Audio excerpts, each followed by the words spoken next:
Well, hello, you adorable little scamps. Welcome back to the home of the hottest motorcycle content creator on YouTube. Although I gotta say, I think it says something about your level of hotness when your face is plastered all over a sweet Turbo Busa. All I'm saying is I don't see George Clooney or Ryan Reynolds' face plastered all over a sweet Busa. Although, now I'm wondering if we should make that happen. I don't know, I kind of like the exclusivity of being the only person who's ever been wrapped on a Busa. It's a cool club. We have talked a lot about gear on the channel, gear you need to buy before your first bike, gear you definitely don't need, gear you can get for cheap, gear you should definitely not get for cheap. You get the idea. Today is all about those mind-eluding pieces of gear that you probably never realized you were missing. This episode is a lot like those BuzzFeed articles that are always popping up on your phone. 7 pieces of gear that will change your life. Maybe they aren't life-changing like winning the lottery or finding out that you have 37 kids you didn't know about like I do, but they are pretty convenient, and life is all about the little things, am I right? Speaking of, is anyone else excited for Zombieland 2? Anyone? I'm sure all of my little trolls will sound off in the comments. So, the first life-changing piece of gear that I had no idea I needed until I got it was a camel pack. It makes sense to have them if you're a runner, a hiker, or just a hipster who likes to walk around with a camel pack, but for some reason it doesn't occur to people, myself included, that riding a motorcycle can lead to thirst, and not that kind of thirst. More importantly, you can actually get dehydrated while riding. It sounds silly, but Texas has hit triple digits several times this year, and all of that protective gear is not exactly air conditioned. Although riding on the street with a hydration pack is really nice and makes for fewer stops at the gas stations, I cannot stress enough the importance of a hydration pack if you're doing off-road or trail riding. Off-road riding, even at temperatures of 70 to 80 degrees, is hard work. Add 95 to 100 degree weather and you're going to be losing sweat by the gallon. A hydration pack is essential for these cases. For my track day junkies out there like myself, since most sessions only last about 20 to 25 minutes or so, I've never felt the need to have water on board with me while I'm on the track. I like staying as lightweight as possible, but I'll tell you, when I come off after a few hot laps, the first thing I'm searching for is my water. You can get a camel pack or a hydration pack on Amazon for like 25 bucks, and if you ride in the heat or do any kind of distance riding, I highly recommend one, especially for my ADV bros out there. If you're in a car, you get a cup holder. On a motorcycle, you get a camel pack. One more important thing about camel packs or hydration packs, make sure you find one that either has a lumbar support or clasps at your chest. Wearing 3 liters of water on your back can really take a toll on your spine, so stay protected, my dudes. Which brings us to the next point.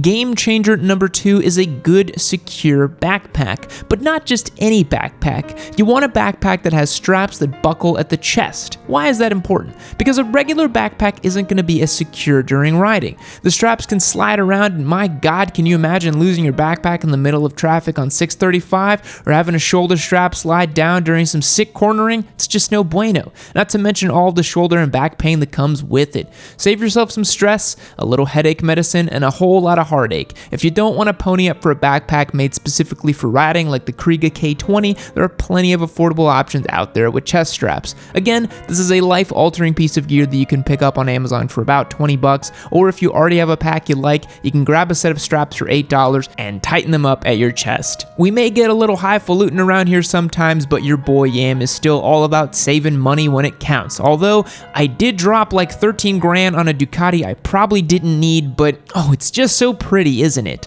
Let's kick things up a notch with a piece of gear you didn't know you needed, number 3, and it'll be completely safe since it's, you guessed it, earplugs. If you value your hearing, and you should, you really shouldn't be riding without some form of hearing protection. We busted the myth about earplugs putting you more at risk for an accident in our 7 motorcycle myths series, and discovered that you can actually lose a lot of hearing over time. I know I'm going to sound like a broken record, and I swear they're not sponsoring me, but you can get custom earplug kits on Amazon for like $12. I really recommend the moldable kind or the custom kind because they just do a better job of filling in all those funny ear nooks and crannies and blocking out wind noise, etc. Also, you get a very consistent earplug experience. When you have the soft kind, sometimes you put them in your ear and they don't fit all the way and it's just a little inconsistent. With the moldable earplug kit, you're going to get the same protection every time. You can get a bulk package of soft moldable ones and bingo. Not only is your hearing going to be preserved while riding, but you can also wear them to bed when you're with that partner who swears they don't snore, but they totally do, or when you put the empty milk carton back in the fridge and it's time to hear about it, or when the trash mountain finally comes crashing down in the kitchen. All good uses. Seriously though, get some ear protection. You don't want to be walking around 10 years from now going, huh? What'd you say? What? Or maybe you do, I don't know. You do you, but Papa Yam suggests saving your ears and putting this week's Taco Bell money into a box of earplugs. A side note about earplugs, they are perfectly safe to ride with. I get lots of comments asking if you won't be able to hear if you put them in. Trust me, you can still hear everything around you. It just reduces the level of noise. It's not to protect you from your loud exhaust, it's actually the sound of the wind. Did you know the wind noise inside of even the most quiet of helmets can reach an eardrum crushing level of 115 decibels? Add to the fact that that noise is sustained over a long period of time, and you've got a recipe for tinnitus. Don't play around with your ears, wear earplugs. Now it's time for our sponsored message for this video, and today it was supported by me. I work damn hard on these videos and even have other people helping me out these days because you guys are so damn insatiable. Do me a favor, check out our motorcycle giveaway in the links below. If you pick up some merch, you get additional chances to win our Yamaha R3 or a Suzuki SV650, and if you sign up on Patreon, you get access to our Discord server, and automatic entry to win. Remember, you can always enter completely for free. Just send me a letter following the links on Patreon. Scroll down a little bit, check those instructions. You can always enter for free. I just want to make that abundantly clear because some people have been confused lately. Rumor has it we're going to do 3 bikes in October, and we might even do a 4th secret bike. So drop a subscribe, support your sweet Papa Yam, and share the vid too. Thanks. Up next, we've got our fabulous piece of gear, number 4, boots. Yes, I get it. We all know to wear boots, or we should, but boots are one of those things that you should definitely 100% absolutely splurge on and get the nicest ones you can. Figure out how much you can afford to spend on boots, add some more to it, and then go get you some. You might be surprised to find out that most of the injuries that are reported from motorcycle riders are actually ankle and foot related, so don't scrimp on your boots. I'm not saying you have to go drop a cool G on some shoes, but I am saying that you shouldn't be rolling around in some sneakers, flip-flops, or dress shoes. Get a pair of proper riding boots. This isn't something that you want to go cheap and hit the dollar bins at Target for. This is one piece of gear that is definitely worth the splurge. And again, for my trail and off-road dudes out there, you already know how important a good sturdy boot is. One wrong move on the trail and you could be on your butt because of some baby rock heads or some loose marble-sized gravel. If you fall incorrectly, it doesn't take much force to twist an ankle or snap a knee. A good boot is a lifesaver. I'd recommend a great set of boots over a super protective gloves any day of the week. I actually had a case where I took a fall on my desert sled while I was out doing some trails, and the peg came right down on my shin. Had I not been wearing extremely protective boots, I would have had a very bad day. The next piece of gear you didn't know you need is number 5, the visor. Now, I get it, this list is starting to sound a bit reductive. Most of us realize that a full face helmet is life, especially if you don't get into the whole bug slamming into your face at 65 miles per hour thing, but did you realize that you can actually use different types of visors, specifically a tinted one and a non-tinted one? It may sound like a lot, but a tinted visor can be absolutely magical when you're riding in bright conditions and is a lot safer than just wearing a pair of sunglasses under your clear visor. You also don't look like a total nerd. Having a cool tinted visor makes you look awesome.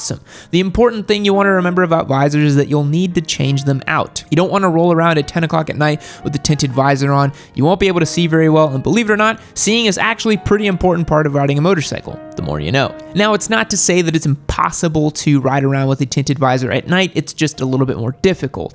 Most helmets have the ability to hold 2 visors at the same time, so you can keep whichever one you aren't using flipped up. A quick Google search should help you find whether your helmet is equipped to do so, or you can find a visor kit that allows for both a tinted and clear visor to be used in tandem with your helmet. Technology is a marvelous thing, and we're living in the age of it. And while it may seem like a small thing that you should be taking care of before you even get on your bike, a piece of gear you didn't know you needed, number 6, is in fact a tire pressure gauge, preferably an accurate one. Now, you should check your tire pressure before you ever get on the bike. A blowout in a car is inconvenient. A blowout in a bike can be life-threatening. However, there are some instances where you're going to need to check your tire pressure, and maybe you aren't at home with all your fancy tools, or maybe you aren't near a gas station? What?